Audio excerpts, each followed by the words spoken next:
Assalamualaikum warahmatullahi wabarakatuh. Perkenalkan, nama saya Aulia Salim. Saya dari SMA Perguruan Rakyat 1. Saya di sini sebagai tim pemerintah pembicara 1 dengan mosi Dewan ini mendukung peralihan permanen pendidikan tersier ke format daring. Peralihan permanen pendidikan tersier ke format daring dapat sangat menguntungkan bagi setiap individu karena mereka dapat menjalankan kegiatan mereka sambil melakukan kegiatan pendidikan tersier tersebut. Hal ini dapat saya sebutkan karena terjadinya fleksibilitas dalam waktu dan pengerjaan di dalam pendidikan tersier yang mereka jalankan. Lalu saudara dan saudariku, saya tahu bahwa pendidikan adalah hal yang tidak bisa dikesampingkan dan juga tidak bisa disandingkan dengan hal-hal lain. Namun, melakukan pendidikan tersier dalam format daring akan sangat menguntungkan dalam konteks efisiensi. Sebagaimana setiap individu dapat melakukan kegiatan lain yang tak kalah penting. Contohnya seperti mahasiswa dan mahasiswi yang sedang mengalami masalah biaya maupun masalah ekonomi dapat tetap bekerja sebagai pekerja paruh waktu. Lalu mahasiswa dan mahasiswi yang merasa kurang dalam melaksanakan pembelajaran seperti kurangnya waktu belajar dan juga kurangnya pendalaman materi, mereka bisa melakukan pendalaman materi mandiri dengan waktu yang konsisten. Peralihan ini juga dapat mendukung segala pertumbuhan teknologi karena dituangkan dalam bentuk format daring.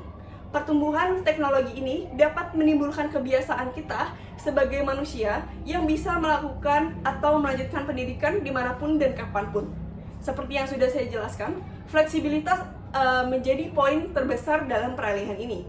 Jika saudara dan saudariku memberi kalimat berupa kebiasaan dalam kegiatan berbentuk daring, mungkin akan menimbulkan kemalasan dan timbulnya rasa tidak bertanggung jawab pada pendidikan.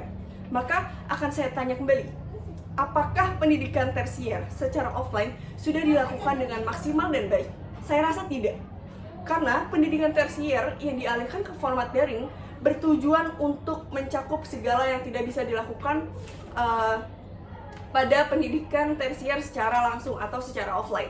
Saya akan memberikan contoh seperti mahasiswa dan mahasiswi dapat belajar tanpa memandang waktu dan tempat, seperti yang sudah saya sebutkan tadi. Lalu yang kedua adalah mahasiswa dan mahasiswi dapat menggunakan uang akomodasi untuk lain hal, seperti contohnya adalah kebutuhan sehari-hari.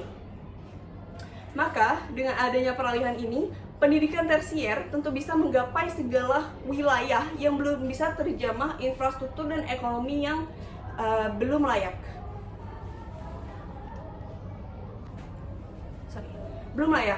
Mengapa saya menjabarkan hal tersebut? Karena saya tahu potensi peralihan ini dapat membantu segala pelajar untuk melakukan pendidikan tanpa memandang apapun dan hanya bermodalkan tekad, ilmu, dan teknologi. Kita fokuskan pada kurangnya infrastruktur dalam beberapa daerah, menimbulkan gagalnya sekelompok individu, maka dengan teknologi ini dapat menjadikan alat bantu untuk melakukan pendidikan secara daring. Teknologi ini juga dapat mengurangi jumlah orang-orang yang merantau dari kota kecil ke kota yang besar, mengingat seharusnya kota kecil tersebut juga harus dikembangkan secara intelektual warga-warganya dan juga teknologinya. Saya sangat menyarankan untuk menerapkan peralihan permanen pendidikan tersier ke format daring dengan segala keuntungan yang sudah saya sebutkan. Baik, sekian dari saya. Mohon maaf jika ada kurang dan kesalahan dari penyebutan kata, kalimat, maupun hal-hal lain. Terima kasih.